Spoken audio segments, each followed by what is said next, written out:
वालेकुम दोस्तों, आज तुहाडे वास्ते माशाल्लाह बहुत आला क्वालिटी के माशाल्लाह बकरे लेंदे ने। उम्र भी तुहानूं पहले शुरू तो दस दी भी जनाब 7 तो 8 महीने के माशाल्लाह पठोरे ने ते चंगे हाइट कद वाले माशाल्लाह ने पे ते छोटे हाइट कद वाले नहीं बिरा ते बहुत ज़बरदस्त प्योर नागरे बीतले दोनों जिहड़े कलर होंदे ने माशाल्लाह तुहानूं दोनों कलर ही तुहानूं विखा रहे हैं ते माशाल्लाह पट्टी भी चेक कर सकते हैं। तुहानूं बिल्कुल पट्टी भी माशाल्लाह पे नागरे दे विच जिवें पट्टी होंदी ब्लैक कलर की ते बहुत माशाल्लाह खूबसूरत ने दोनों वाइट अख दे विच ते दोवें बिरा ही ने पे और इंशाल्लाह बिल्कुल मुनासिब राइड ने। रेट भी कोई नजायज़ कोई नहीं जनाब। अगर तुम मंडिया विजिट करो जनाब ये तो 45 तो 50 हज़ार रुपया मांग ले सन, लेकिन असं जोड़ का बिल्कुल मुनासिब सिर्फ 36,000 रुपये जोड़ का रेट करते पे फिर भी इंशाल्लाह प्यार मुहब्बत कर ली सन।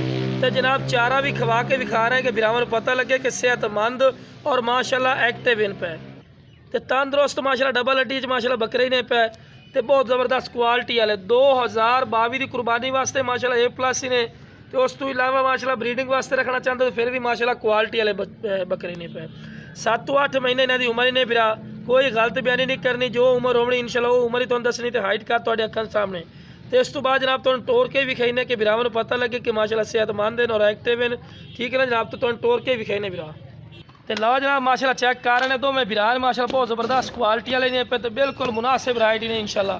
अगर मंडिया विजिट कर सो तो ये नाल दे जनाब तुहानूं बकरे तुसीं खुद ही तुहानूं पता है पिया 45 तो 50 हज़ार रुपया मांग ले सन और माशाल्लाह नस्ली पठोरे ने क्वालिटी वाले माशाल्लाह। जिस भाई ने चाहिए जनाब स्क्रीन पर नंबर चलता पे ने इस पर रबता कर लो इंशाल्लाह प्यार मुहब्बत वाला राइट ही लग जाए। तो लो जनाब दौड़ा के तुहानूं विखा रहे हैं कि तुहानूं पता लगे कि माशाल्लाह सेहतमंद हैं और एक्टिव इन पे कोई लंगड़े लुले नहीं माशाल्लाह। कन्न की लेंथ भी वेंदे पे लंबे कन्न और माशाल्लाह क्वालिटी वाले माशाल्लाह जानवर ही ने पे। ओके जनाब, अस्सलाम वालेकुम।